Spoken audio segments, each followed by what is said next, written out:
Welcome to the show about all things making music, from the creative process and workflow to gear and recording techniques. I'm your host, Brian Funk, musician, producer, Ableton certified trainer, and author of the 5-Minute Music Producer. Let's learn to become better music makers. Welcome to the Music Production Podcast.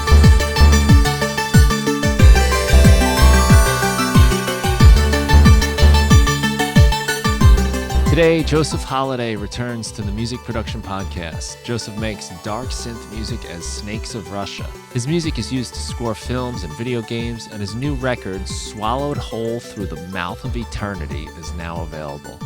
Joseph spoke about his process for the new record and explains how tight deadlines and specific phases and checkpoints helped him achieve the goal of releasing a new record by year's end. We discussed his live setup and how he tackles creative challenges.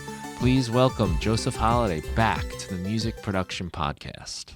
This episode of the Music Production Podcast is sponsored by Baby Audio. They're a longtime sponsor, and I'm really thankful that they help me bring this show to you. So I've got a little track here that's got just some music that I made with no Baby Audio plugins, and it sounds like this. It's kind of cool, right? Nice chill vibe. I want to show you what it sounds like when I bring some Baby Audio stuff in. And I'm going to do that at the next turn of this beat. So listen up. Here we go. Really adds a ton of vibe. I love what they do here. And I want to just take you inside this track a little bit. So here's the first track.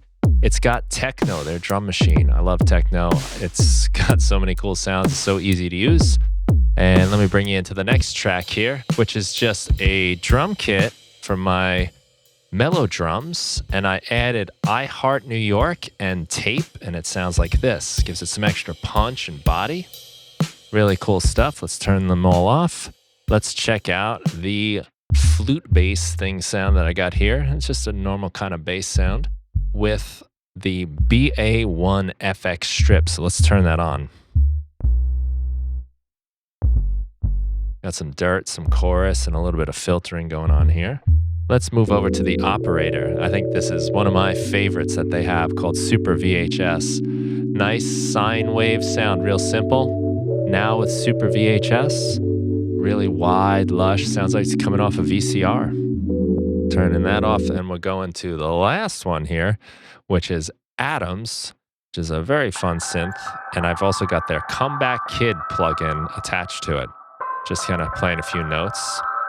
And I'm going to turn everything off again. I'm going to let you hear this track as it normally is. And let's bring everything back on right now. So they're running their Black Friday sale through December 8th, 2025. And they've got a whole bunch of stuff on sale. You can save an additional 15% with the code MPP15. May I suggest that you check out the complete bundle with the code MPP15. It goes down from $400 to $237.40. It's a sick deal. I love their plugins. They do great stuff. I have so much fun with them. They're a little bit outside the box with what they do, and it gets you these really cool sounds with character. And this is just a small taste of some of the stuff they have on offer. So go to BABYAUD.io to check out the Baby Audio Black Friday sale and use the code MPP15 to save an additional 15%. Thanks a lot to Baby Audio for sponsoring this show.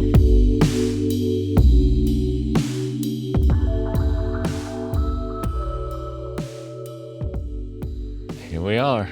Welcome back. Hey man, good to be back. It's good to see you, Joseph. Yeah, likewise, man. Likewise. Been keeping busy. I see the show has been pretty awesome. Yeah. You. I'm talking about you. Yeah, I see the show. Yeah, the show has just been great. It's been consistent. I've been listening along and everything. Yeah. Oh, thanks, man. It's awesome. Yeah, it's fun because I get to talk to people like you. Yeah. You had like a little secret trick. Yeah. You had a friend. You had a good friend of mine on, Evan Frankfurt. Yeah, cool. Yeah, Evan was fun.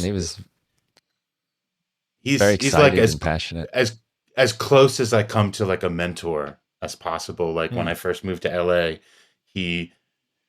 I was working with his wife and I was introduced to him, and he really was a big part in like helping me get set up with Pro Tools and everything, and he taught me a lot about Pro Tools and when I had just started recording myself and everything. Yeah, he's a really amazing guy and like a big part of my me getting to this point for sure. So it was just cool when I saw that episode pop up. Yeah. Yeah, Yeah, it's awesome when worlds collide like that. I know it's Yeah, cool. Yeah. we said before we hit record, what people in here is we said, well, you should probably just hit record and get going because sometimes you start talking and catching up, and then we realize we should have been recording all that. Yeah. And Evan was kind of like that. And I just met him as we were talking. But right away, his excitement, his energy, he was showing me stuff around his studio. I'm like, okay, we got to start this right now. Yeah, yeah, exactly. I would think that yeah, it's just kind of like, when you're writing or sketching, you want to just hit record as soon as possible Mm.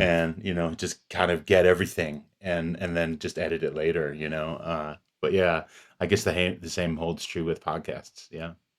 Interviews. Yeah, Yeah. that's right. I remember you talking about that last time, how you like to get sort of like something almost every day and hit record and then come back to it so that you almost aren't conscious that you're recording.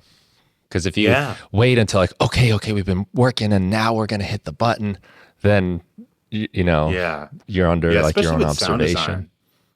Yeah, with sound design Mm. stuff, it's kind of like just hit record early and then, as soon as you get something dialed in, right? Like a little bit like and then hit record and then just take it from there.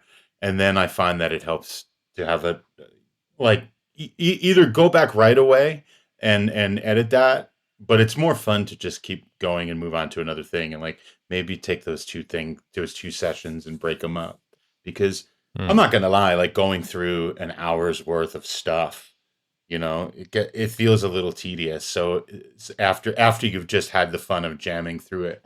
So sometimes when you break Yeah. that up into two separate days, it's actually more fun. I feel for me it works because then you get to kind of Hmm. revisit it and go back. Yeah. So I just like to compartmentalize those two processes. I do too. I often do that second session in the car with just like a notepad and I just write down the That's times, cool.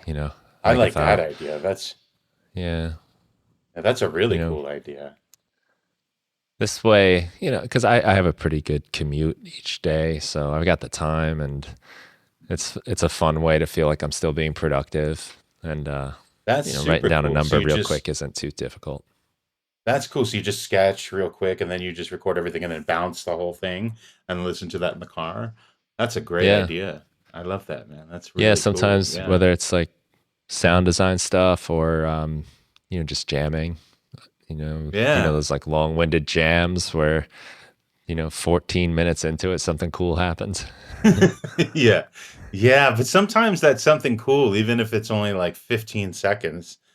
It's certainly worth the whole entire thing, and it could just spark an idea for a song or a record or a new project or something like that. Yeah, so there's really no discounting it. Like it's really Mm. important. But that's a really cool way because it's almost like if I'm being completely honest, like I have a harder time with that editing process because it's obviously not as fun as it was when you're sitting there and messing around and making stuff. I'm talking about the editing process. So the idea of doing it as something like that, secondary, um, that's a great idea. Or like maybe like Mm. just putting it on the headphones when you're cleaning your house or something like that. Like that is Yeah. also probably a good idea. Yeah, because to just sit here and to think about editing, 40 kick samples is just like it's a totally different way of thinking than it is to make 40 kick samples. So Hmm. with hardware or if you have a process that that you can just kind of flow creatively. Yeah, that's great, man. I'm gonna steal that idea. I think that's awesome. Yeah. Nice. Yeah. Like you said, Yeah. like those kind of average mundane things you might be doing, cleaning the Yeah. house, walking the dog Yeah. or something. Mm. Yeah, that's great, man. That's a really cool idea. I like that. But yeah, I'm all about trying to find ways to um, make the creative process, I don't know, it's already fun for me. I don't, like the whole part of the creative process is fun for me. but there's obviously parts that are a little more tedious than others, Mm-hmm. and that being one of them. So that's great. I love that idea. That's cool. Hmm. Yeah.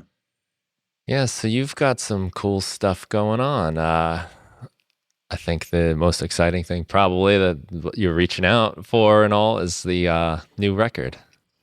Yeah, yeah. That's coming out. Um, Depending on when this goes live, the date on that is November 21st. So Hmm. let me double check that. So I'm not misquoting myself. It's the 24th. No, the 21st, November 21st. It is 21st. indeed. Yeah, the Friday the 21st. Yeah. So the whole new record. I wrote it really fast. I had a really, really busy year, and um, it kind of came together super fast, like the fastest I've ever made a record. And maybe it was more like there was probably a lot of reasons why it was that fast. There's a few, and we can talk about them all. But um, but it was such an experience doing something and literally setting. We've talked before about how I'm a big fan of hard deadlines. This was like that on hyperspeed. It was like, Hmm. I just knew. I mean, long story short, like I started the year more or less in February with a pretty lengthy tour that I was on that was about a month long, and I came home from that tour so inspired, and I wanted to make, I just wanted to make something reflective of my experiences of the more I play live, the more I want to play stuff that I think translates live, so Right. it was a response to that. It was also a response to my last record. Unfortunately, I didn't have the most positive experience working with a label. So it's just kind of like one of those things that I wanted to make something. Just I didn't I wanted to have something new. Like I was Hmm. always I was just it was kind of a lot of disappointment, and I didn't want that to just be the last thing that I had. Was this thing that if that makes any sense at all. It's like I didn't want them to have the last thing, if that makes sense. So it was a Yeah. combination of that, and then I was just inspired. Just really got back from these shows, and just had an idea, knew exactly what I wanted to say and exactly what I wanted it to sound like, and just started writing, and it just came out really fast. And then once I had about 15 sketches or songs, or some of them like formed structure wise really fast. And once I had about 15, then I literally just set a mastering date. And I'm like, all right, here we go. And it was pretty good. I had a pretty good lead on it. Like it was about 12 weeks out. So it Hmm. wasn't like I was, trying to be a hero and do something super fast. But I just knew that I wanted something out by the end of this year. And here we are. My records will come on Monday. So it's just I knew That's with those cool. guidelines what kind of schedule I would be looking at, and I kind of reverse engineered it. And yeah, I for just for creative impulse, or just I wanted to feel like I had something new. And I don't know. And also it had been 2 years, I think, since my last one, and I'm just a big proponent and just keep pushing ahead. So and I had mentioned some troubles with the last records process, and part of that was just waiting forever for it to come out. And I'm like, I don't want that again. Like, I want to do everything completely opposite the way I did the last record. Hmm. And a big part of that was self-releasing it again myself. And um so yeah, I mean, I'm happy to report, everything is perfectly on schedule, and that Hmm. will be available at that date. Like both physical and digital will be available that day. There's no pre-orders. Everything is just ready to go. So that's the way I wanted to do it. And to make that happen, I needed to hit those pretty hard deadlines. And I'm happy to say I did. And I don't think I really had to compromise anything. It was, I didn't, I'm a big proponent of the deadlines because it gets you to make a decision and move on. And I definitely did Hmm. that. It was like, okay, this needs to be done. And could I go back and make changes? Do I hear stuff now? Of course, but I think we all do that. I think that's going to be the case forever with our recordings, but it's just kind of, it speaks more towards just make something new. Songs are, it's not like they're a finite thing. Like we could make more. We could make more records. We Yeah, could make more sound. We could do everything. So I'm a firm believer in just kind of like put it out, share it with the world, and then just do the next thing. So that's where I we're love at. that philosophy. Yeah, yeah, yeah. So I've been more and more in my life. I just keep drifting in that direction because, yeah, like you too. I want the last thing I had. Like the thing that's like at the top of the list of the things you've done. You want it to be something you're excited about, and I get bummed when I look and I'm like, oh man, it's been a while, and like that thing feels old now, and people might check it out and hear that, and I'm like in such a different place. So coming out with a new thing and being yeah, inspired like that, like going on tour, I get that a lot too. Sometimes we play shows with the band or something, and I want to make a song that'll be good at this show again. Like yeah, the crowd from exactly, last night will like this one, and this will go over well, and you get psyched on those types exactly. of things. Yeah, I mean that's what it's all about, really. I feel, and when we were growing up, like we didn't have that luxury. Like making a recording and then putting it out for people to hear, that was just like such a like a it was like a dream, like to have someone, Mm. because there was so many people that needed to be involved, and now to think like I we could make something this morning and it could be out and millions of people could hear it by tonight is just great. So like I want to take advantage of that as much as I can, you know, with a certain amount of obviously like quality control. I'm just like I'm a pretty, I have a pretty rigorous like editing process for myself, and I believe in just hitting it every day, and then kind of editing those pretty hard and be like, nah, this is not it. This is it, but this is not it. And then put out. I just think that the key is putting out a good amount of good stuff. Like it's both quality and quantity. It's instead of just releasing, just put instead of just releasing a lot of things, just release a good amount of quality stuff. I feel like that's kind of like my way, I like to kind of do it. So, yeah. So are you thinking like a top certain percentage of your stuff? Because you have a pretty, from what I remember you saying, like you like to do something almost every day, put something, create some sort of sounds, and Yeah, I mean, when I can, right? That's like, especially if I'm getting in a zone of like making something. Like, fortunately, lately, especially this year, I've been involved in like quite a few different projects. They're all related to like what I do, but they're all, be it music for film or video games or a sound design project or a making of an instrument. I've been involved in a few of those this year, which I'm really thankful for and have made this year pretty awesome.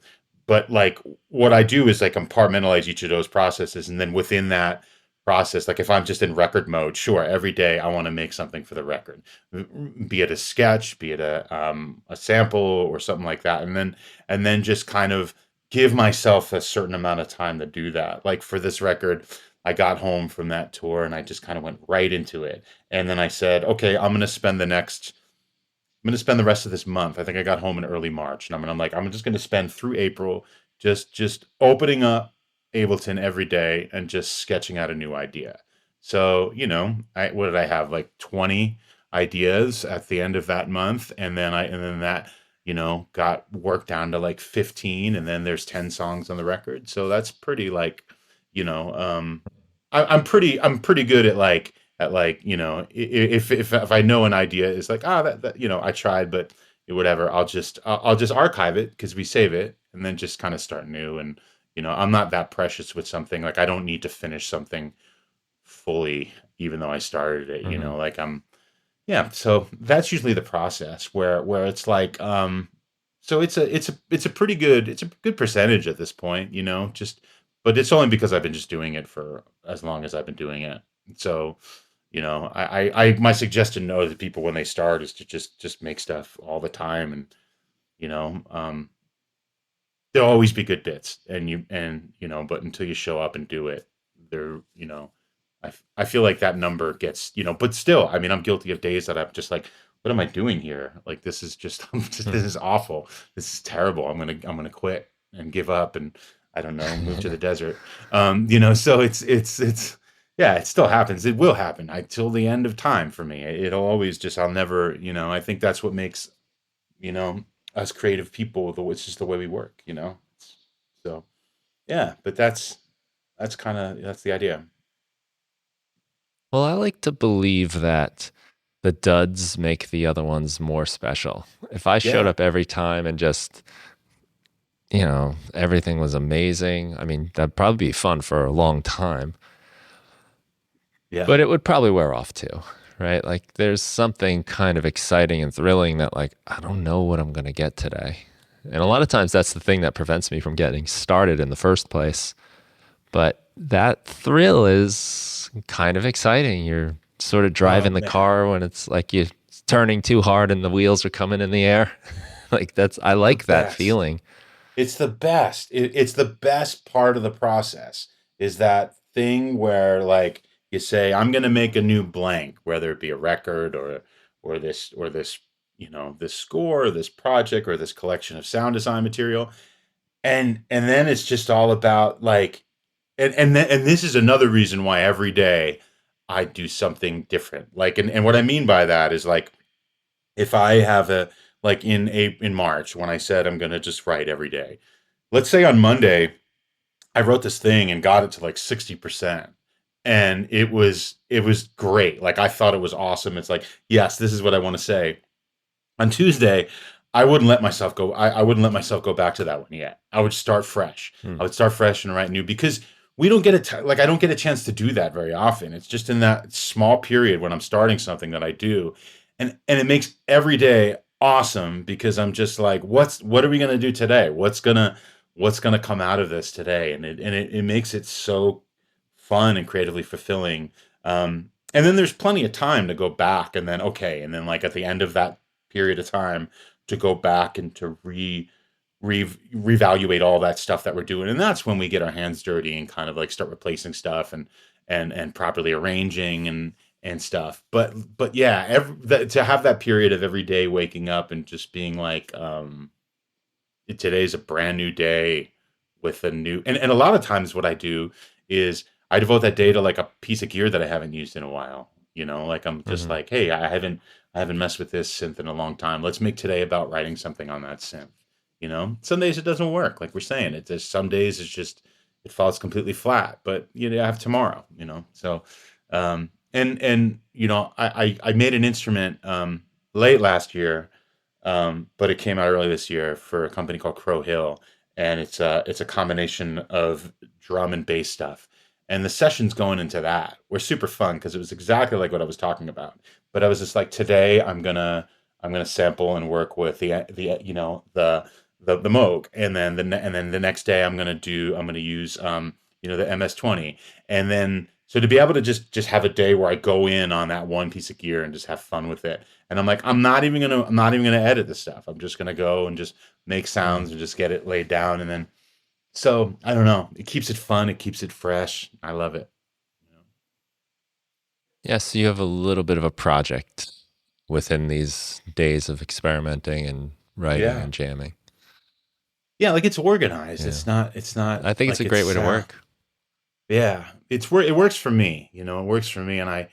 And I know there's people that will just start off on a Monday, write something, and want to finish that all the way through Friday. And I've worked that way before, and that's fun too. But for me, if I have an idea, because I tend to go into things pretty heavy concept. Like, I know that I want this collection of songs to kind of all sound the same and have this vibe, whatever this vibe is. So for me to work that way, it really helps if I just brain dump on that Hmm. idea. sound design, same with making an instrument. Like I know that I want it to sound like this. And it's just it works better for me to do that, but someone else might be completely different, and that's the beauty of what we do. It's like it doesn't matter how we get Mm. there, you know. It's great. So yeah.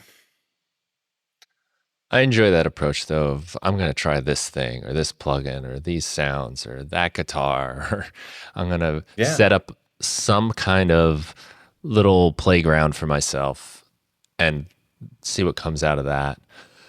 Because my biggest issue is Exactly. always the paradox of choice, that there's just so many options and directions to go. I really do need to say, I can only go this far and that far within something. And then how Yeah. creative can I get in there? That's man, Mm. that's so important. I really think I mean I do it. I don't know if it's subconsciously or or but I set those parameters for myself. Like for that library I just talked about for Crow Hill. I said just as a guideline, as a limitation, I'm only going to use analog source. Um, so all the synths in my studio and all the ones that I was able to borrow, as long as it's an analog source, I could use it for this project. And it wasn't because I'm like some purist or anything. It's just because it created some kind of like it created like a barrier, like a kind of creative limitation. And I fully believe in creative limitations. Like I think that's kind of how I get the best work. And I did some music for a film earlier this year, and I made my palette very simple. I just like it's like can only use upright bass samples um, and synth and those are the only two melodic instruments I'm gonna allow myself to use, and just like you know whatever I can pull out of those things. And not only does the limitations just make things I don't easier as far as what you said as far as the paradox of choice, it gives it a palette. It makes it sound a certain way that's Mm. unique, you know, because at a certain point, like it's going to be cohesive, and it's like even those you know th- those things don't sound like you can pull much of a range out of them, but you certainly can. And it was great. It made it, and it's fun to talk about. It's great. When the director Mm. found out that I had done that, he was like, "Oh, that's awesome." And then we talked about it in when people asked about the music, I said, yeah, I kind of limited myself to this. And so I love things like that. And I love hearing that. I love hearing, like when our heroes made their records, they only had 8 tracks or 16 Yeah. tracks. Like that's just Mm. incredible. Like I love it. Like I'm all about limitations. So, What is the name of the film? oh, the one that I had finished earlier this year is called Human. It came out, it premiered at Fright Fest in London earlier this year. It's great. It's just a wild, wild horror film, and it's going to some other festivals, and hopefully it'll find some distribution so everyone can check it out. But it was one of those where I was introduced to the director, and he sent me over it to watch, and I was just like, "This is the craziest thing I've seen. People are gonna love this or hate this." Like, I Yeah. don't think there's gonna be any people who are like, "Ah, it was okay." So I'm like, "Yeah, I'm in." So yeah, it was great. So yeah, hopefully by the time this podcast comes out, there'll be some more intel on that too. Cool. Yeah, I'd love to see it because I always think your music sounds very cinematic and kind Oh, of and cool. horror a lot too. It's the day before Halloween, and I've been listening to the link to your new record. I'm like, this is the perfect music for right now. Yeah, And it's yeah. not. It's like end of the world Halloween type of stuff. Like Yeah. really Well, I mean, intense. yeah. I mean that's it. Like I like to paint a picture, like I'm a pretty positive person, pretty, all of any and all frustration I have um goes usually goes into the music, and it's instrumental. So I really can't express that any other way but to paint a picture of some scenario or some, a lot of my influence like is just film. And so like those two worlds are just very like they're just connected to me so much, like film and the music I make. So yeah, but that's awesome to hear, man. Thank you. Like I think that's kind of what I'm going for without going for it. It's just kind of like what comes out. But yeah. But there was also a reason why, like, I'd rather, I'd rather every record of mine come out around Halloween because it's just the best time of the year. So it's, to me. So, yeah, that was kind of Well, the I'm plan. glad you're not channeling that energy in your regular life. Yeah, I wouldn't want to hang out with me at all if that were the case. Yeah. Yeah, no, I just, yeah, it's like playing these shows and stuff, and I don't talk on stage. I don't have a microphone, and people are always kind of shocked to find out that I'm just not a total jerk. When they come up and talk to me after, because at least I don't think I am. But yeah, it's just, yeah, that's what music's for. It's only, when I spent a long time co-writing pop songs, with people, and it's to have lyrics to challenge, emotions into is great, but it's, so, but I don't really consider it that much more of a challenge with instrumental music. It's just kind of like, this is just how it kind of how it comes out. This is really, like that part of my mind that goes into the music, because, we all get frustrated, we all get sad, we all get, angry. Like, those are regular human emotions, and I think they're healthy to go through, and I just choose to deal with them this way. Yeah. I like doing that myself to sort of embody. They might be feelings I have. They might be feelings that passed real quick, or even just sort of imagined myself having, and let a character be in the music and embody Yeah. that, and kind of get to Yes. experience it, vicariously almost. And Yeah. like, I don't usually, anyway, think so much of what I do is like, this is me and who I am in the moment. And that comes Right. through a little bit, but I don't Sure. ever want to be psychoanalyzed by what music I make, because Yeah. it's Yeah. sometimes just like, it'd be kind of funny to explore this character's way of thinking, this little version of myself, if I was this way, and put that in a Yeah. song. I remember one of the last bands I did where I was singing, I was fronting it, and at the time, it's, I had the apartment, had the girl, had the dog. It's like, what am I? I'm not angry about anything, and it was really aggressive music. So I looked at people like Tom Waits, where just like it's a character, right? So I just started writing songs about, grave diggers and space travel and stuff, and it was just, just put myself into a character and stuff. And maybe I'm doing that now, maybe I'm doing, but the character is a world, is like more cinematic, like you said, and just kind of, visuals really inspire me. Like, I found the art to this record really early on in the process. It was by an artist that I follow on Instagram. His name is Morgan Sorensen. He goes by Sea Machine, and I followed his stuff for a while, and I'm just like, man, it's incredible. And one day he just posted these two images, and I'm just like, that I need that. Like, that is what this record looks like. And I hit him up, and it was great. And we, and he licensed them to me, and I just had that on my desktop for the entire time. And it's so simple. It's just a really simple thing, but I'm just like, this is just the starkness and what this is. So there's a lot of stuff like that. Like, I get really inspired by just, photos and movies and stuff, and just kind of, keep those in my mind when I'm working on stuff. So yeah, it's very important to me. Is this the album cover art that I'm looking at on the SoundCloud that you're Yeah. referring to? Yeah. It That's looks it. kind of like a snake and maybe a Yeah. balance of some kind, and Yeah. Yeah. it's And like an infinity snake through a that's it. triangle, and Yeah. yeah, it's Yeah. interesting. It is. I It's saw it. clean. It's Yep. Yeah. That's his black and style. white. And I Mm, saw it, and I was just like, so I that's what this feels usually like. like, yeah, it's funny how I usually kind of like start things with that in mind. Like as I said, I go into things pretty high concept.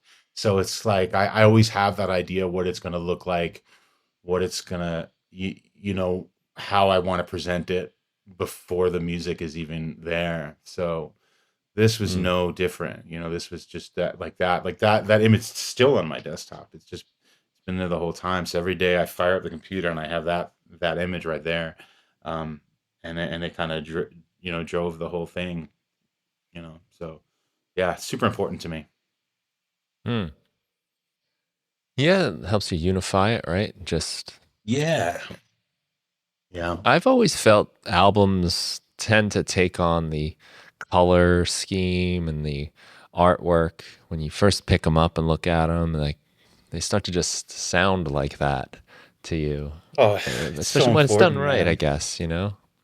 Yeah, it's so important. I mean, think about our favorite records growing up. It's like kind of in the beginning, like walking into a record store, at least for me, like that was the first impression that we had of a record. I mean, I remember, and this is insane because they ended up being one of my favorite bands, but like Faith No More, I completely Mm. discovered 100% just by picking up that CD, looking at the front, flipping it over, looking what they look like. I'm like, these guys look so cool, and bought it. And it was just like they became my like it's that's insane to think about. Like Yeah. that's the way it happened. I didn't hear anything on MTV. I didn't hear anything on the radio.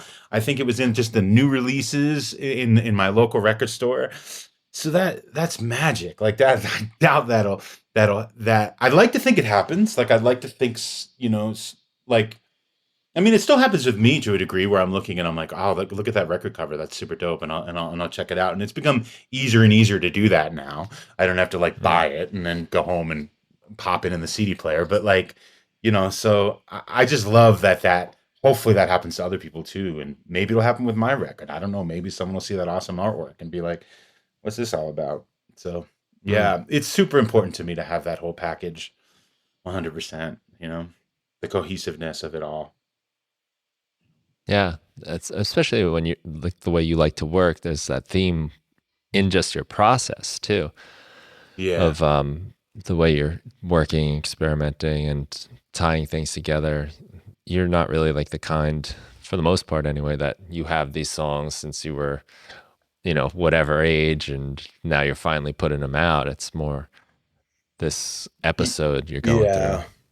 Yeah, but at the same time also like I mentioned before about archiving stuff, like I think that's important too because Hmm. it's I always like to go back and listen to stuff that I've done in like either recently or a while ago, or I probably do that once a year where I go back in and listen to the stuff that I've saved because everything gets saved by date. Everything has a date. It's like, and then I go back and I just listen to some of that stuff. What I started doing recently, which has been super helpful, which I can't believe I haven't done in the past, was I would bounce like if I whatever I work on that day before the day's over, I just bounce an audio file of that, and then I just put that in its folder so I don't have to like open up the entire session. Yeah. That I can't believe like it's insane that I'm just doing that now. But yeah, that makes going back and listening to stuff way easier because then I could be like, what's February 14th? And then I could, listen to that audio file as opposed to going and opening up the entire session. Mhm. But I think that's important too to kind of go back and listen to that stuff. And sometimes it's like yeah, I'm here now. I don't that was where I was then. And but sometimes there's something in there, there's like a bass line or a kick drum or something that I'm like, that's cool, why didn't I ever use that? And you know yeah, I mean, even sometimes within the process, like this record, I had some songs that started off completely different, and then I was ready to just kind of throw them away. I'm just like, that's not great. And then there's just something in there where I just pull out that one piece and then make a whole new track, and then it turns out to be like one of my favorite songs on the record. So yeah, I think Mm. I get what you're saying, and I think it's important to keep looking forward and moving forward, and like but it's also like smart to archive stuff and give stuff a second chance sometimes because we might be in a different place with it, you know. Yeah. So Yeah. Just as that is often the problem I have when I let too much time pass, that I'm not there anymore. That's one reason I like to work fast, is because I'm still in that Yeah, zone. that vibe, But it's sure. also something that brings you back, or you hear an aspect of it. Yeah. I'm very much less likely to go into an old session and open it up unless I know what I'm looking for. But I do that too. I'll make the bounce. The bounce does two things. One, it goes into my Apple Music, and if I hit Oh, shuffle or random, it might come that's up. So cool. it might just come find me once in a while. That's But cool. Yeah. it also just gets me to get into the arrangement view and put something down in a linear fashion, instead of, a lot of times I like to be in session view within Live. And you have these like ideas that they're just kind of floating around, but they don't have any ground yet. And When you're like in loop land. I get Yeah. to the arrangement view, then I've sort of made some decisions about it and move forward. And even if I'm not ready to do it, something is Yeah. there now. So that That's helps a lot cool. Is too. that the way you work? You start in arrangement and then move over to, I'm sorry, the other way. You work in session or clip and then you go over to arrangement. A lot of times, yeah, a lot of Yeah. times. Not always. I tell you, the thing I've been really enjoying lately is to just play into arrangement view, just Yeah. maybe guitar or something, Yeah. and have that be my guide. Because you can, and I keep talking about this, I got to make a video of it. In Live, you can set your clips, rather than following the grid, you can make the grid follow your performance. Yes. That's So, super cool.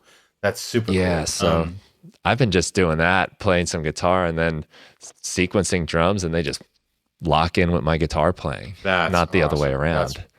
That's Yeah. really cool, man.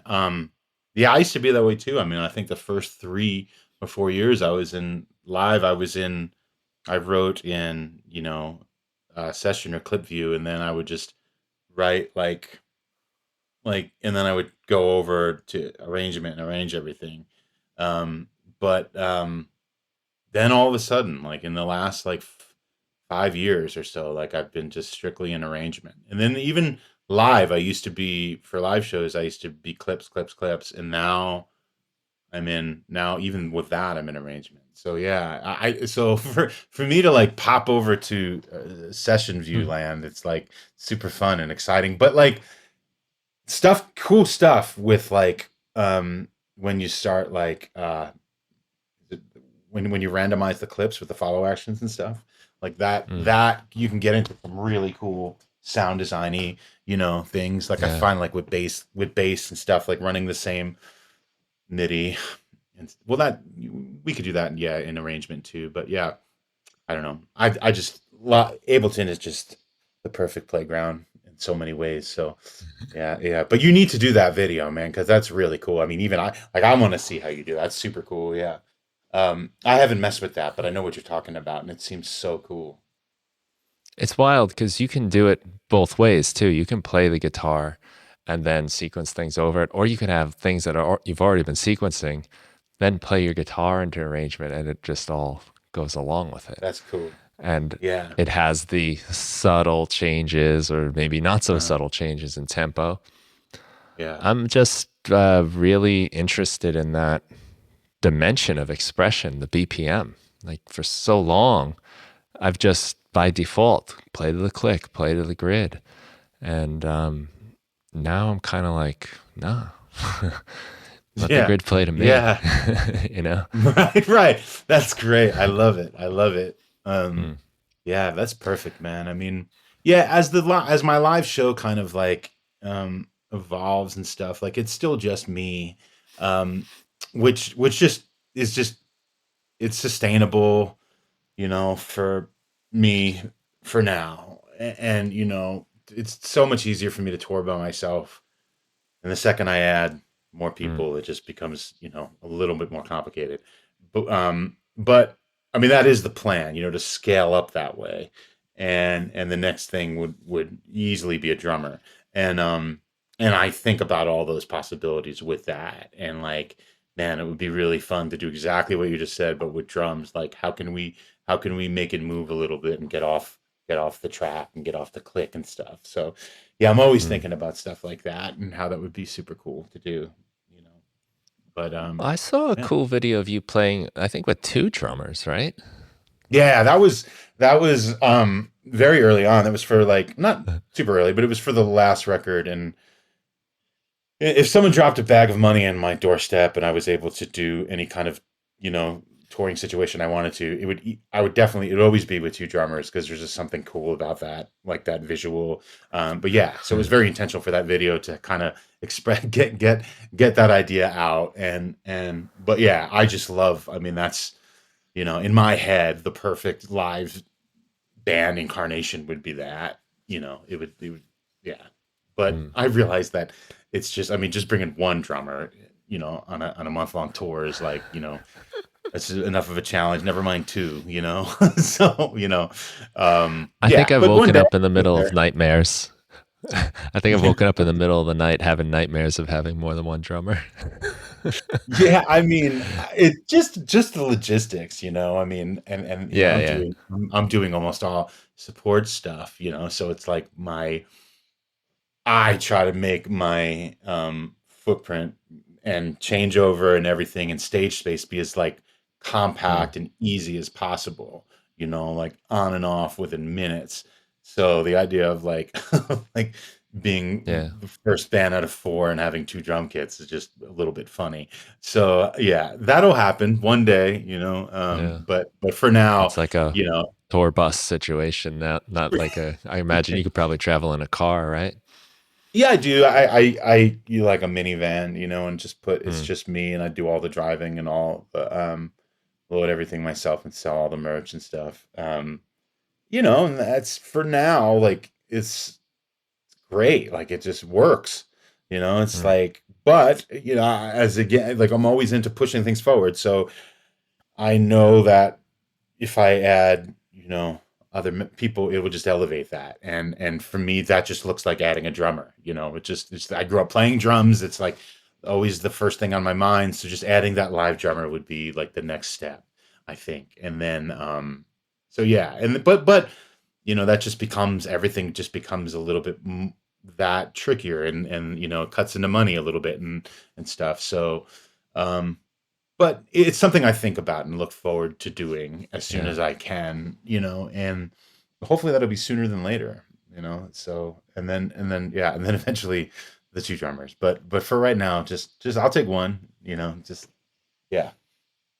I love that video. That was really cool with the two drummers, and you're kind Cool. of like in the middle of it, and Yeah, that's I mean that's kind of the idea I had from the get-go. And yeah, and the director, who is a good friend of mine, we've worked on a lot of stuff together. He saw it immediately. He was like, "Yeah, I get this." So, and then we went and visited that space, and it was just perfect. And then, but almost the entirety of how it looks is his idea. Yeah, my buddy Daniel Lawrence Wilson is his name. He's incredible. So yeah, that was all his doing. But I just said, I want a video with me and two drummers, and then hmm. and he took it and ran with it. Yeah. So yeah, I mean, and then going into this new record, I kind of did just the opposite, where I film some of what my live setup is now, which is a modular case, um, very small keyboard controller, and some drums. And I did like some like full on just hit play on both the video and the recorder, and just go through what my live set is. I did that in this studio recently, and I've released one of those, and I have a Hmm. couple more that are released. So it's kind of like, it still feels like what a performance would be, and it's just a little bit different. So, and it's more indicative of what the live performance is now. You know, yeah, Right. You had the case, I think, and then it was two drums, like electronic yeah, drums with samples, I yeah, guess. And yeah. looks That's like it. maybe you Yeah. had the something else you were hitting on the rims I of had so it's those. it's yeah, it's two V drums.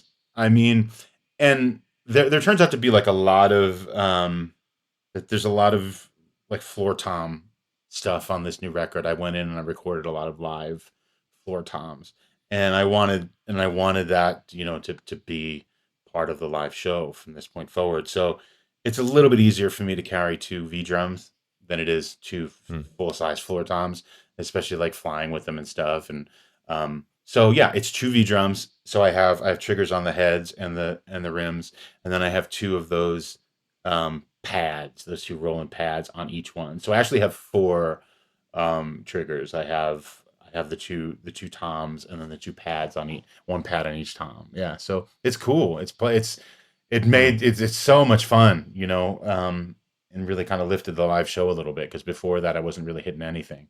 So and I changed like I used to have like more of a table situation, and I got a brand new kind of stand just to make it look a little bit cleaner and everything. Yeah, I'm loving this new live setup, and I think it translates a little bit better because there's some live drumming and stuff.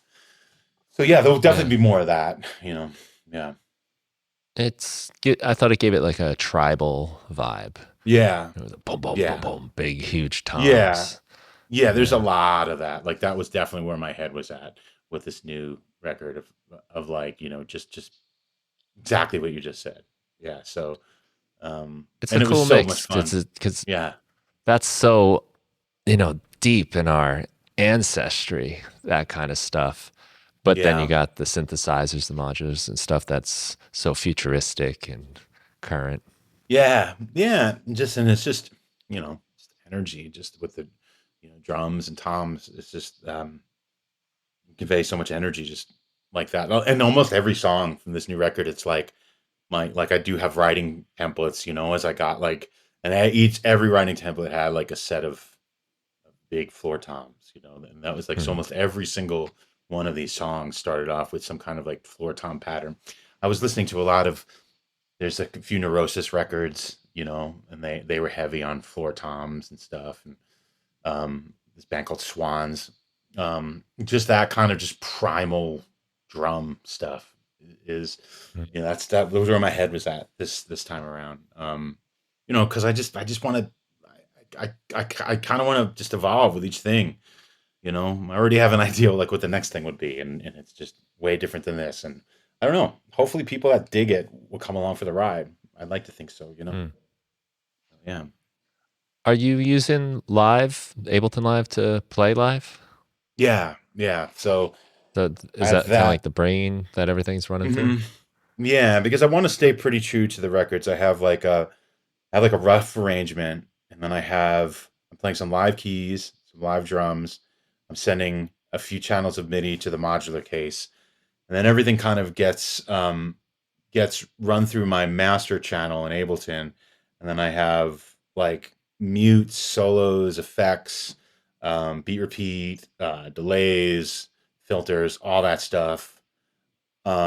That I basically just kind of like run stuff in and out of all those master effects, and I'm always chopping stuff up and changing the arrangement. I have some clips that I launched on the spot that are just launched on top of the arrangement as is and stuff. So I come up with like a basic arrangement that differs a little bit Mm. from the record, and then I try to kind of do a just live kind of remix of that and make it so it's dependable enough that the show happens, but also also just there's I could miss a cue and come in and Yeah, and enough not on the danger one, too. and yeah, just where it's like it's just because it needs to happen, right? It needs to be, I can't have just it not happen, but it's at a point where like I try to make it a little bit dangerous, and I keep pushing that line more and more, that Mm. it'll just become, I mean, I'd love to get off of the tracks a little bit more, but at the same time, it's just me. And going circling back to the conversation of it being sustainable, being just me.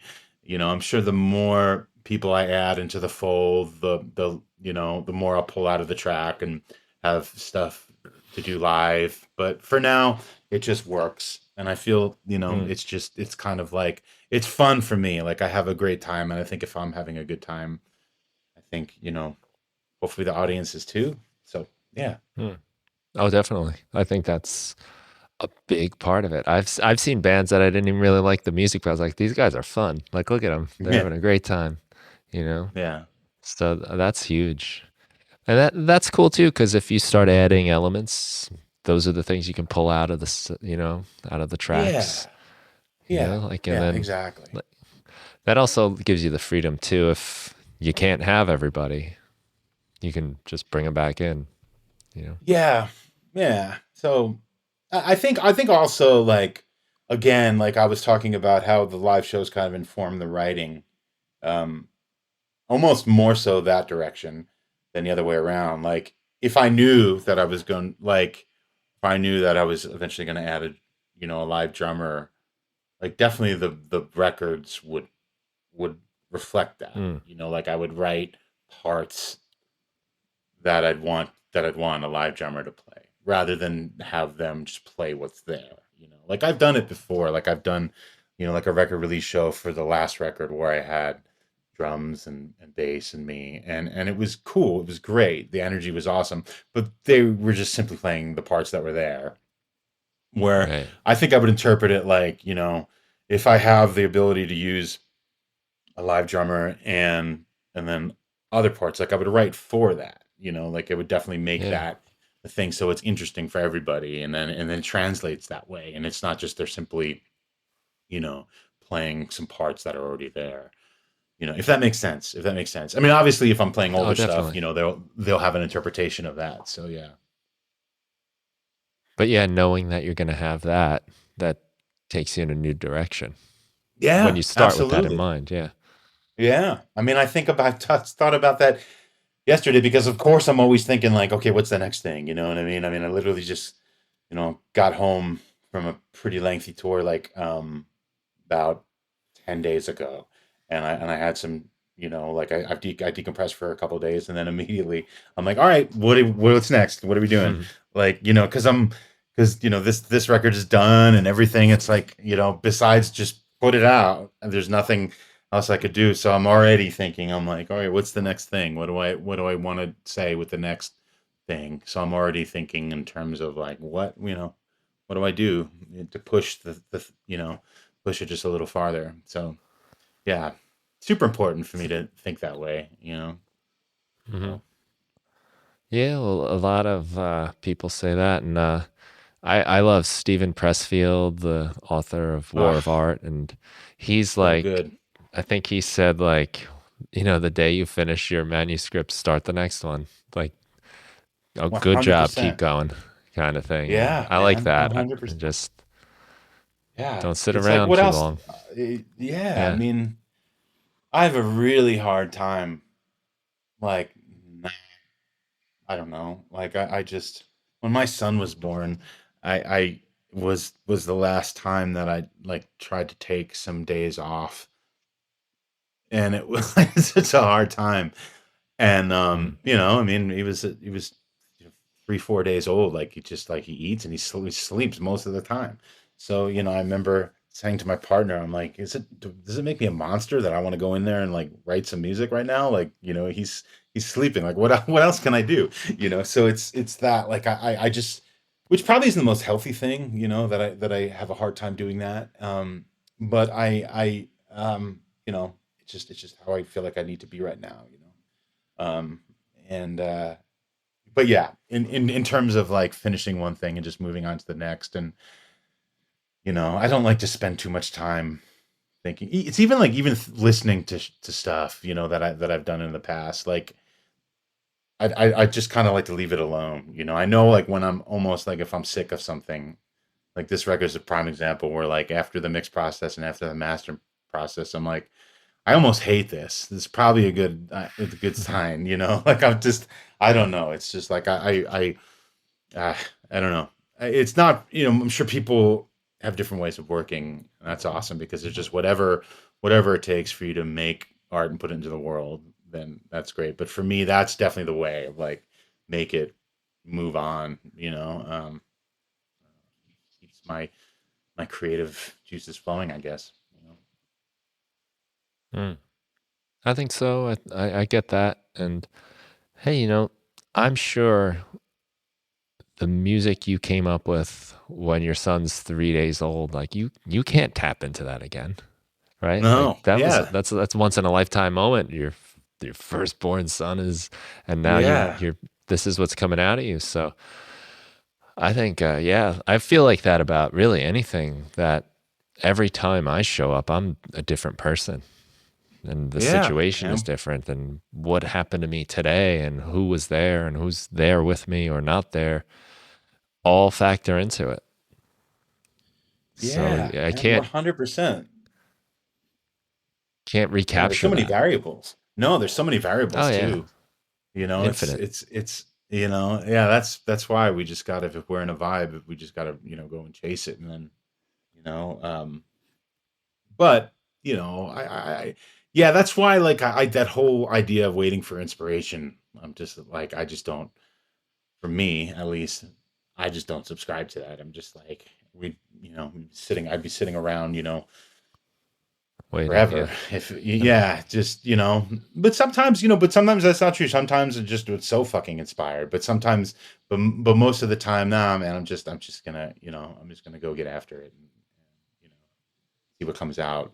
And some days it just does not work, and it's just, like, like I had a few of those on this last record where it was just like, I'm just beating this idea to death, and it's just not happening. And that's okay. Like, you need those. Like, you need those days where you're just like, what am I doing? Like, what is this? It's just like, is this even, like, like, I feel like it's just it's so part of the process, and it makes, like you said, it makes those other days feel even better. The highs and lows. So yeah. Yeah, I think the only time I ever get struck by the inspired lightning bolt is when I can't do it. you know, when I'm like Oh at work yeah. or I'm like away or something. But the best way to make it show up for me is to start doing something, start Yeah. moving with Yeah. it and tinkering, and then things happen. I don't Yeah. think if there's like any kind of magic to this, I think Uh-huh. it needs to see you stirring that cauldron, like you got to be in Yeah. there stirring the Yeah. pot for the magic to arrive. Yeah. And I've spoken about this before, and it's like borderline dangerous to think this way, but we're always like, if we, with electronic music, it just tends to be kind of gear oriented, right? It's always about Mhm. the thing, and it's not just like, if we were writing, if we were writing rock records, it's just literally, you know it's very simple because it's a big guitar, and then every once in a while, you get a new pedal, and that changes things. But I think with electronic music, most of the time we're kind of chasing new gear and stuff like that. And I don't like to fall into that trap of like, oh, I need this thing to finish this record, or I need this plugin to make this. But there's nothing to me more inspiring when you do get a new tool, and especially like a sample library or a new synth, and it's just like, I can't even make it through like half of the demo patches or the presets without like immediately like starting to write something. Like, that's Mhm. incredible. Like, that's beautiful. So like, I don't like, so I try to be fair to myself, to when it comes time to, like, say, like, to use new tools and stuff.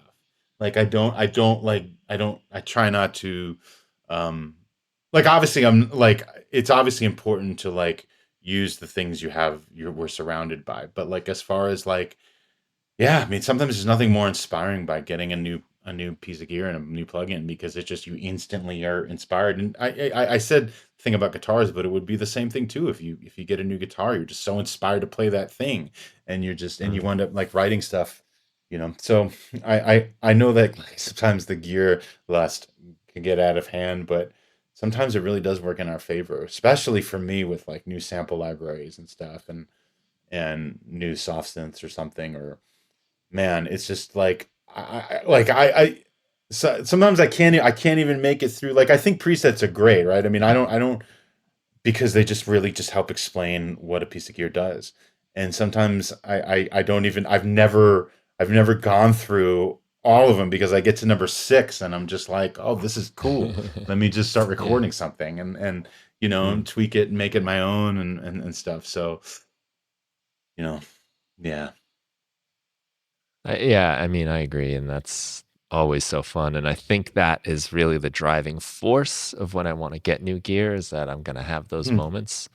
Yes. Yeah. Um, Yeah. and maybe it's like eating dessert or something or taking a drink, like, you gotta do it in moderation, you gotta be reasonable about it, and, Yeah. um, if you buy every new thing that comes out, then nothing's kinda special because 'cause you're Yeah. just Yeah. looking at everything else, wondering what Yeah. else things. I think there's some kind of middle ground Yeah. of, excuse me, of like,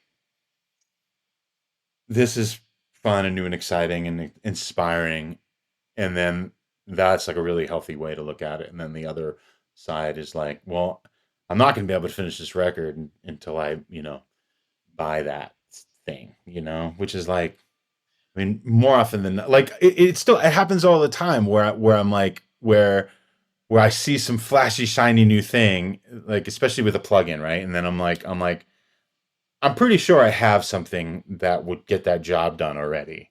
And turns out most of the time I do, so Mm. and then it gets me to go look at other stuff that I haven't, that gets lost or something. Or sometimes, we go and we get a bunch of new samples or libraries and they kind of get buried in the drives. And that's why sometimes going like just as I archive songs, like going and like if something here's a funny example. If something isn't a contact player library and it's just you have to load it through the files menu, it might as well be like I'm just like I'll just forget about it. Like I'll forget about Yeah. it. So which sucks. So I like to go through and remind myself about those things and those tools because um, you know, there's some gold in there that we forget about and they don't, just because they're not like a contact library official. So yeah, Well, I'm rambling, but it's kind of no, you're like, right. I go through I that love the too. idea of I think there's a fine line between, like your lust and just being inspired by a new tool. I think it's. Mhm. Well, physical objects, like it's here, right? There it is. I can touch it. I see it. But your Yeah. plugins, your samples, they go in your computer and they're just gone. Yeah. You gotta Yeah. go Yeah. find them. So Yeah. having some, I use those collections inside of I Live's was browser. just gonna say that. I was just gonna say that. Yeah. Remind me. I Yes, have one called Try Me. And that's like, don't that's forget to use great. this. Yeah. I love that. And you're just constantly updating it all the time. Yeah. That's cool. I'm probably at the Yeah. point where I need to start deleting things from it just so that it's not becoming its own infinite list of Right, right of options. stuff. And then you have like the really try me folder. Yeah. No, I kind of do the same thing. Like when I get like if it's audio samples, like let's just say it's a collection of kicks or something, or just a collection Mm, of audio samples. I'll go through and go through everything, like all of them, listen and pick out my favorites and do that and put them in one of the collections or tag them. I'm sometimes tempted to get rid of the stuff that I know I won't use, but I don't. Just for some reason, I just hang on to it. yeah. But yeah, I think that's super important with if we have information like that. That's not like you said, not like a physical piece of gear. Yeah, I think that's super important. Or what I also like doing is if it is drum stuff, I'll make drum racks out of it and then put those drum racks into a collection and then yeah, so they're right there and I can grab them. Yeah, that's important, man, because I've gone back and I've been like, oh, that's right, I have that. That's really cool. Why don't I use that more? But to speak to the same thing, I think that's the reason why it's super important to have like all of your synths like, you don't have to find a power supply. They're patched in, they're plugged Mm, in. They're just like, because if I need to do any of that, like mhm. I'll just pull up Serum. But like, so I think that's super important also to have like, the pieces of gear that we use the most, like kind of like I want them to be right here and they're always either just one patch point away and they're always plugged in, you know. Yeah, it's kind of Yeah. the same logic. Yeah, it's Mm-hmm. important. Just be ready to go. Hmm. Yeah, it's funny. I've gone to buy plugins only to find out I already have it. Like you go to the website and you go log in. I'm like, oh, I have that. Like the new Yeah. update came out or something. I'm like, this looks so cool, and it's like, oh yeah, I bought that 2 years ago. Yeah. Guilty. I mean, yeah, I've done the Yeah. same thing, man. It's pretty funny, but yeah, templates are great too for that because it's kind of like, and then changing your templates every once in a while, like tweaking them to with some new stuff. I have on my desk now a stream deck. So Hmm. it's Okay. basically like, let me see if I could I bring it. have one. Yeah, I You don't do? know what to do with it yet, to be honest. This guy, yeah, I, this. yeah, So I got I something have. like that, but it's got knobs too. It's Oh, smaller though. okay, okay. So I have. I just basically went through and I have all of the Ableton devices and plugins that I use on the daily, just kind of programmed in here. And I mean, I know one could argue that like it's just a simple like what Command F and then like it Hmm. it shouldn't like, but it's just it does. I really feel like it does. It is kind of a productivity thing, and it kind of shaves off. By the end of the day, it's shaving off. A significant amount of time because I could pull up, like ProQ with one thing here. So that's been a kind of pretty amazing productivity hack So you that have I've those buttons recently. for individual plugins and devices? Yeah, I mean, I essentially have audio track, MIDI track, and then all my favorite Ableton devices, all my favorite plugins, all my Hmm. favorite VSTs. Yeah, so it just becomes one button, and it's the first time I've ever done anything like that. And because before I was just like, oh, let me just search for it real quick, or let me put it in the favorites, but it really does. I have one for bounce too. And it really does like save a lot of time, especially if it's like a perfect example is utility, like I have utility on, like every every track by default, but still it's insane how much we need to use utility. And that's a great one to I just have plugged in here. Yeah, so it just loads up super fast and I love it. But how it relates to this topic we're talking about is like when I was programming this screen, I had gone through every plugin I have and I'm just like, what do I use? What do I do not use? And I kind of got rid of stuff that I hadn't used in a while. And the stuff I really used I put in here. Yeah, so Hmm. it was good. But yeah, it's just kind Interesting. of a little thing that I kind of integrated this year, and I do love it. I do. I could certainly work without it. Like it's like if I'm on mobile, just laptop, like sure I could work without it. Um, but when it's here, I love it. It's great. You know, unlike I'm a trackball person. I have this kind. So I know Yeah. some people are like the thumb trackball and some people are like the index finger. But that is something that if I do not have, I'm just paralyzed. So like I have Hmm. like I try to bring that around like when I travel because I'm like laptop, like touchpad. I'm useless. You might as well tie like one of my hands behind my back. So yeah. So, Right. but it's funny. It's ridiculous that these little things, but we're just so used to them. Hmm. We're so used to our spaces and being in here, and we're sitting here all day. So yeah, I think that stuff is really important. Yeah. Oh, that's cool. So yeah, I've got this Stream Deck, and I was talking to somebody that was saying he was using it for that kind of stuff, and I thought it'd be nice for switching camera angles. I just never really figured out how I wanted to program the thing, Right. and so it's kind of just Yeah. been sitting around. Um, but I could see what you mean because I thought the same thing. Like, what do I need a button for a new audio track? Like, I know the key command; it's Yeah. pretty Yeah. quick. Hmm. But I mean, especially for like the devices and stuff. Yeah, I could see that. Yeah. I use it less actually for audio and MIDI track and more for devices. It's kind of like Hmm. it's definitely my go-to for, and it's also the muscle memory thing where I know where each one of these is, and it's like and super fast. And in the beginning, sure, in the beginning, I didn't know that this was here. So, but over time, after using it for about 9 months, it's been like great. Again, it could totally be gone tomorrow, and I Yeah. won't, but it does. I feel like it does save a lot of time. It's one of those really cool kind of productivity things. Yeah. I gotta look into it more. Yeah. Been on Yeah. my to-do list for a while. Yeah. Yeah. I get it. Yeah. I think it was originally intended for streaming, actually. Yeah. Yeah. That's the whole time. Yeah. So, yeah. Mm. But, yeah. I'm interested in this kind of deadline process you did with this Hmm. record. The record's Yeah. called Swallowed Whole Through the Mouth of Eternity, right? Yep. Which Yep. is Yep. a great title, It's a mouthful. by the Yeah. way. It's a mouthful. I love it. It's just, I don't know, Yeah. it sounds like going into a black hole or something.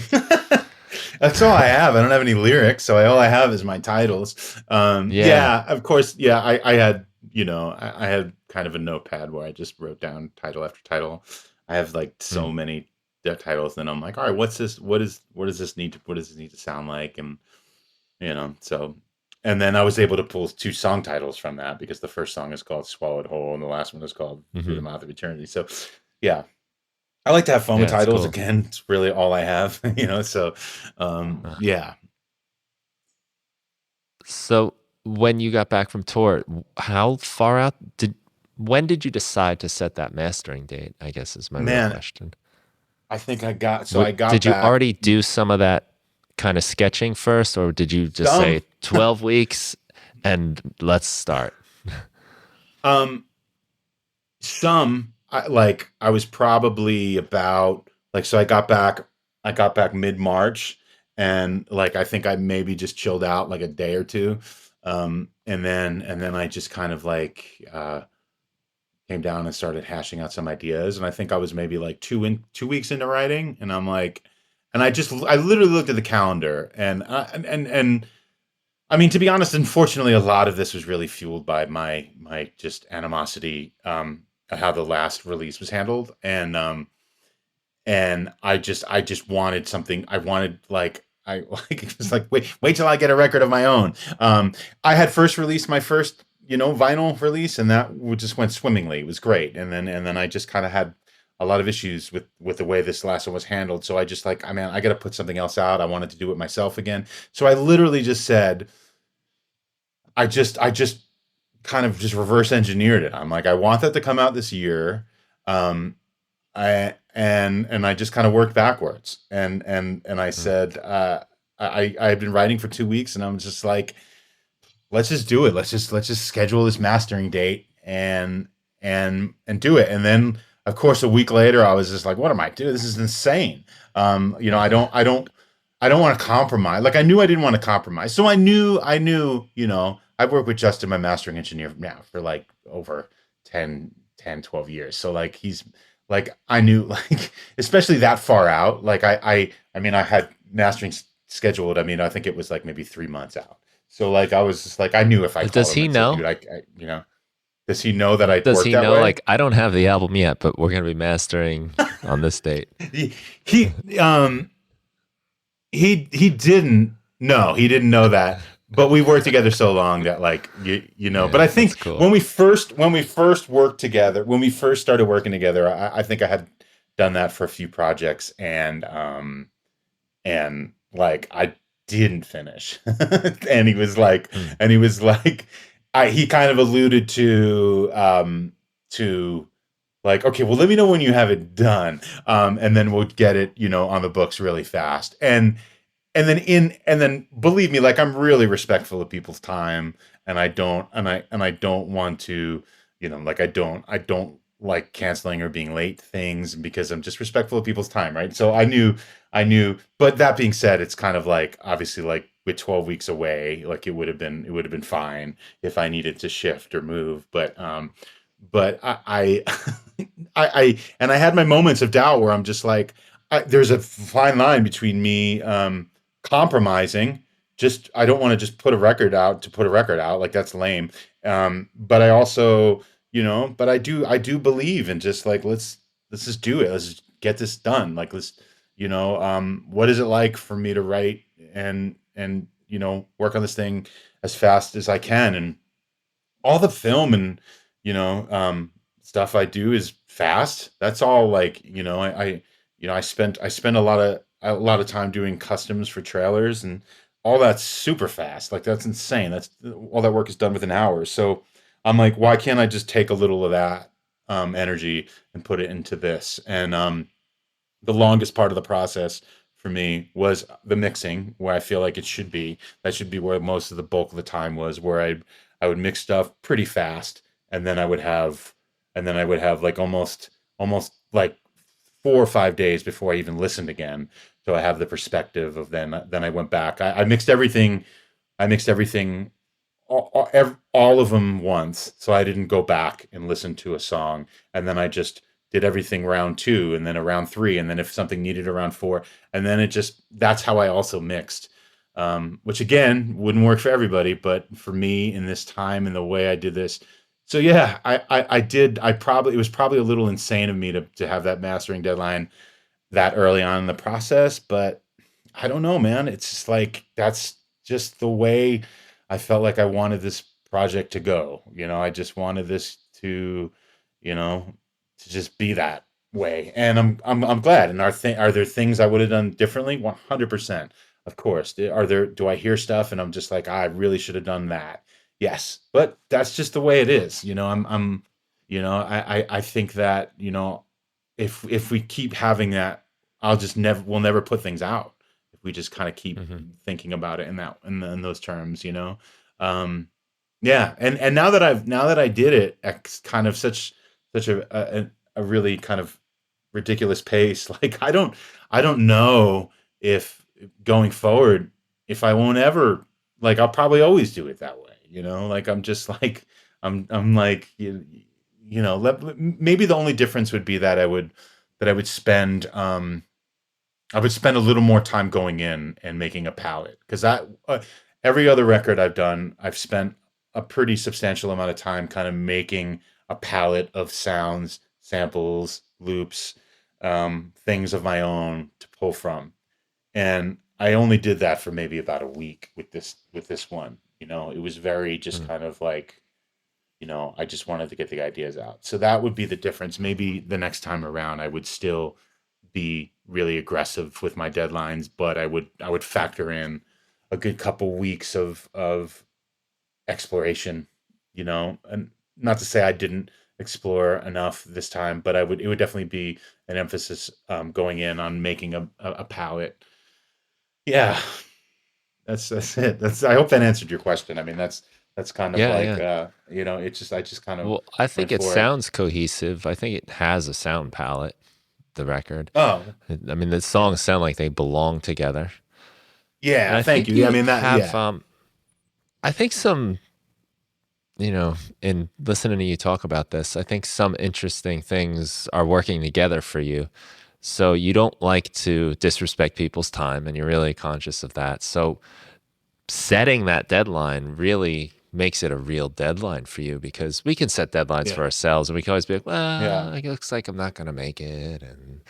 But for me too, like if I have band practice, like and the last thing I want to do is have to send that text, be like, sorry guys, Yeah. I can't Yeah. do it. Or, any kind of deadline, anything we're working on, to letting them down hurts more. And some of the other things I do, my music production club, not having something ready for them when it's supposed to be ready, Accountability. it's just, Accountability. yeah, it can't Yeah. happen. It'll eat me alive, probably way worse than it would bother any of those people. you know, the band would be Yeah. like, all I right, no mean, problem, man. But yeah. Yeah, the accountability thing, man, is really huge. And um, a long time ago, I mean, maybe this relates, but when I left my day job, about 11 years ago, I it was a year prior, like on New Year's Eve of the year prior, I had texted four really close friends, and I said, if I'm still here a year from today, I owe you $500. And I'm like, I know that you'll probably just I want you to hold me to it. I want you to hold me to it. And it was ridiculous, and I was probably drunk. And but I 6 months later I had left. Like I left. Like I just, it's that accountability. Like I don't know. It was just a simple tool, a simple device, and it was almost a little bit Some loss ridiculous, aversion there too. Right. Yeah. Well, there's that too. There's like the whole psychology of that, like, if like winning something or losing something, well, losing something is much more of a Yeah. motivator, it seems, right? Losing But $500 is way worse than the good of winning yeah, I five mean, hundred it would have bucks. been $2,000 for me because I Okay. sent that text. I sent that text to four different friends, and I'm like, I know that when the time comes, I don't want you to be like, dude, it's okay. Like, I want you to really hold me to this. Yeah, but they didn't have to. Like, I left it August 1st. So, yeah. So, but I mean, I also had in the middle of the process, I had a day that I was recording live drums. So I also had to be at a certain point with the songs for that, and that was a very like very, very, very loose. It basically it put a chapter in. So it was like if I broke it up into parts, it was kind of like I had like the almost month of just sketching, and then I had a little bit of arrangement time, and then once I tracked some drums, and those are from pretty loop based, like so it wasn't like I was tracking to a total structure. So I had that, and then once I had that part done, then it was like okay, let me really dig in, really arrange and like sound design, and then the last little section was the mixing. And so like that helped a lot because to have those like little kind of Checkpoint kind of deadlines, things. yes, checkpoints, perfect. It helps a lot because if you just because it's pretty daunting if you're like, okay, well we have and then originally I, it was I had, I thought it was going to be 14 songs. And then I'm just, I listened to a bunch of my favorite records and I'm like, this only has 10 songs. And then when I let myself be like, let's just make let's just make 10 that I feel great about, rather, like letting myself do that and then kind of being off the hook for, a few of these extra songs and then, cutting it down to 10. That was also a good step too. But yeah, I mean, I'm not gonna lie, like there was some points where I'm just like, this is insane. Like I don't, and I don't think it's some crazy big feat. I mean, I know that like some people probably record records in like a day, like I don't think I don't, it's not like a badge that I'm wearing. It's just kind of like it just works for me. It's just kind of like the hard deadline thing really makes me finish stuff, and like you said, creates the accountability, which I think is huge. So, and just but yeah, it all started with I want to put out a record this year and I want it I want I want people to have it in their mailboxes, like both both both email and their post office mail. Like I wanted them to hold a record by the end of this year. So how do we make that happen and not Mhm. compromise anything? And that this, you know, yeah, that's it. They arrive Monday, so That's so I'm cool. pretty stoked. Yeah, man.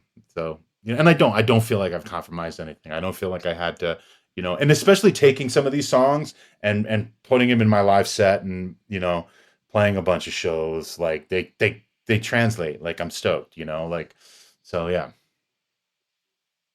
Yeah, and you mentioned too, like, yeah, are there things I would change or do differently? I think that also serves you because now you're excited about the next thing. You've got Yes. things to consider and improve upon, or maybe just adjust. That is an important part of the whole process that keeps you going forward instead of, again, Yeah. just, I'm going to take forever to get these things perfect and you'll never get there anyway. So Yeah. Yeah. Yeah. I could Finished is see better how than. this really a lot of the consequences of this workflow serve you in continuing and moving forward and staying productive. Yeah. Yeah. I mean, make no mistake. Like after mastering, I was just like, I don't want to hear this thing for, I don't Hmm. ever. I mean, it was like probably a good month before I you started working on like the live versions, and I was like, okay. So yeah, I mean, I definitely like. there's definitely that part of just of working through that part of that, you know, that little dip of like this is terrible, or this is, or this is too much of this thing, or this isn't right, and you know, working through that part is probably one of the most challenging things. But you know, I'm sure if someone's kind of into what you're doing, you know, they don't know, they're not experiencing that with you. They're just excited to have new music from you, hopefully, you Hmm. know. And and and um and I'm, you know, I'm stoked that there are, you know, a few people that kind of dig what I do, and would be excited about this collection of songs, and you know, and you know, because I'm excited about them. So yeah. Yeah, well, you said it, no big deal. Lots of people put out records, but I believe it is a big deal. And because I've been there and I know there are times when it just seems impossible, where Yeah. how does this ever get done? You just get those moments where you're like, this is, you don't even understand how it could ever happen. So I Yeah. take a lot of satisfaction and joy out of someone like you that finishes something and has it to meets those goals, because it's kind of proof, it's evidence, like it can be done. So when I'm in Yeah. those kind of dark moments when I just don't know anymore, and um, it's comforting. So I think it's a big deal for you personally, but also like your listeners and just other people that are trying to do it too. Like, thanks for Yeah. doing it, because No, man. we need Thanks for we need listening. Yeah. any encouragement and any kind of hope we can get sometimes, because it gets tough. Yeah. It's yeah. I mean, there's not a lot you can say really, other than just keep pushing through and just keep making stuff, and then, but it's never been easier than it is right now to share stuff with people. Hmm. And that's a big part of it. You know, we can make stuff, but if that stays on our hard drives, you know, and sometimes for some people that's great and that's all they want, and that's awesome. You know, they just want to be able to play it for themselves. And like, I have a buddy that made a record and pressed it on vinyl so he could play it in his living room, and that's awesome. Like, sometimes, like, you know, but I really think that like the jump of getting it from the hard drive and sharing it with somebody, even if it's one person, is just the biggest jump you will have to make. And then once you make that jump, every other time you try to make that jump, it's going to be easier. So Hmm. that's the thing, you know. It's just like, this is something that if you do it, it'll get easier the next time. You know, it's just Hmm. it just is, you know. So yeah. Yeah, you're right. That first one is always hard. I'm Oh, lucky I was yeah. so young when I did it. I was in high school, so we Yeah. were. It just was part of how you did it. Um, but Yeah.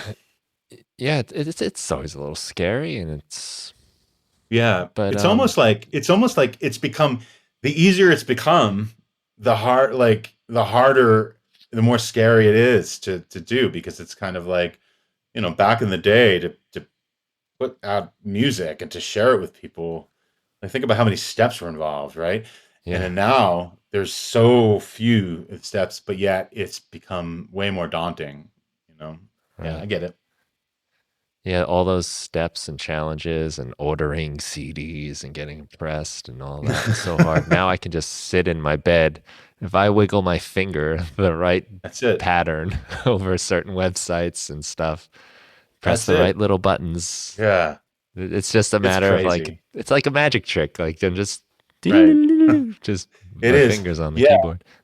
I mean, out of all the stuff that I could be like an angry old man about, that's one thing that I'm not. That's one thing I think is incredible.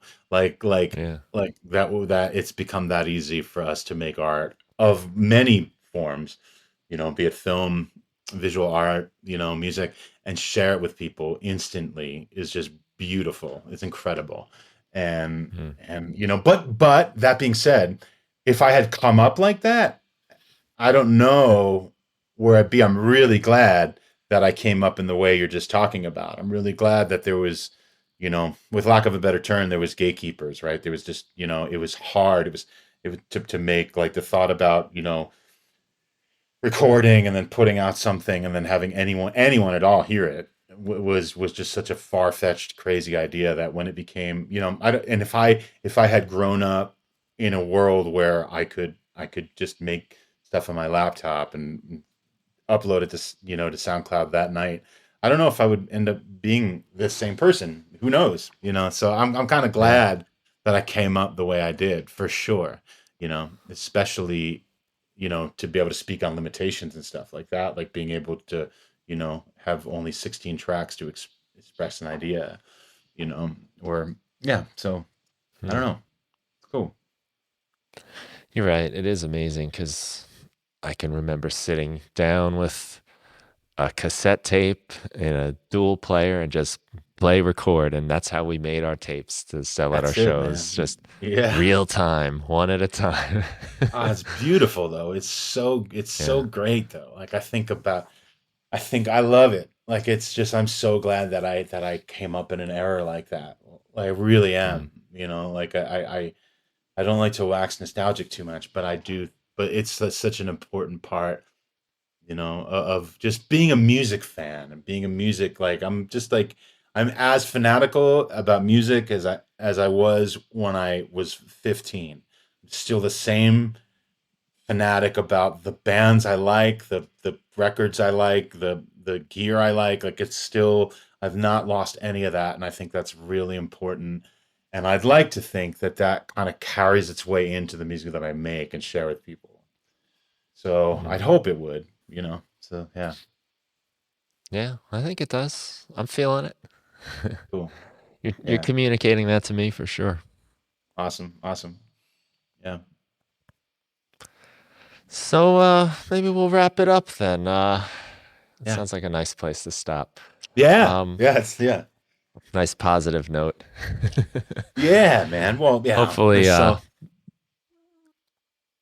yeah, we'll still be feeling that by the time this comes out. But I would totally snakesofrussia.com think is so. your Yeah, hub.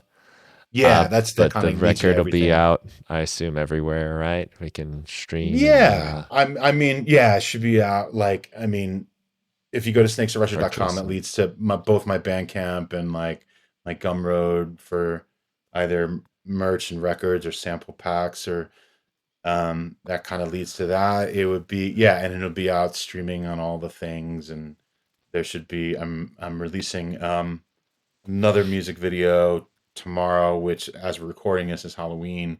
So by the time you're listening to this, that'll be out too. So there should be, and I need to step up my YouTube game a little bit. So I think I'm gonna do some walkthroughs of some tracks. I'm saying it now for Mm. the accountability. So I'm gonna Well, I would love I'll to see that. promise. Yeah, I'll promise that there will be some like walkthrough videos and stuff like that, because I think that would be interesting to people. Um, so yeah, so that those would be, I'll probably like get on those probably early next year. And I do have something pretty big that I worked on that's coming out early next year too, that I can't talk about, but like I'm bummed I can't Mm. talk about it because I'm so excited about it. But that should be out in February and should hopefully, take things to another level. And but yeah, tons on the way. Tons, as long as people keep listening to it, I'll keep making it, right? I'll probably keep making it anyway. Who cares? But but yeah, man, always a pleasure. Thank you so much for having me That's again. awesome. Always so much fun It's talking to you. great to have you, and yeah, I'd love to have you again when the excitement begins up once again. Right, right. Um, Yeah. Awesome, but man. the new album's Yeah. awesome. It's like I said, it's especially cool to listen to right now, this time of year. The winter's coming, Halloween and all. Yeah, But yeah, it's yeah. it. Sound design stuff is great. I love the way you use space too. You have a lot of Cool. restraint in a lot of the stuff, I Yeah. think, that allows us to really take in these sounds. That's cool. You did. That's good to hear that way because it's completely intentional. Yeah. Yeah, It's because good. the sounds are so cool. If there was too much going on, you'd kind of miss some of those details. But at the same time, too, I'm also really impressed with how well everything sounds when it's all going together, too. Everything has its own spot and just really Cool. well crafted stuff. Awesome. Thank you, man. That Beautiful, means a lot. Thank you. Yeah. dark, yeah, all that good stuff. I will say one additional thing about the process is that part of the editing is definitely like in those initial writing sessions, I'll just pile stuff on. Like I'll just throw everything on it. Like I generally like start with the biggest part of the song, make an 8-bar loop, just throw everything on. And I say that like when the editing and arrangement begins, I'm more taking stuff away than I am adding, for sure. Taking stuff away and replacing. So yeah, I think, and that is, I think, is important because it's like I want every frequency range to kind of have its representative, and it to feel full. But I'm always seem to be taking away because I do think that, yeah, I mean, there is the space is kind of a very important theme. I want it to feel full without feeling overwhelming, if that makes sense. But thank you for saying that. That definitely is intentional. Cool. Well done. Yeah, man. So thank you, sir. Snakes of Russia, everybody. Awesome. Check them out if you haven't already. And if you enjoyed this conversation, we had 2 others, which I'll link as well. So all those will be in the show notes. Thanks for coming, and thanks for listening, everybody. Happy Halloween. Yeah. Thank you for listening to the Music Production Podcast. If you want to help support the show, the best thing you can do is tell a friend, someone you think that would enjoy the show. I'd also love it if you could leave a review wherever you get your podcasts.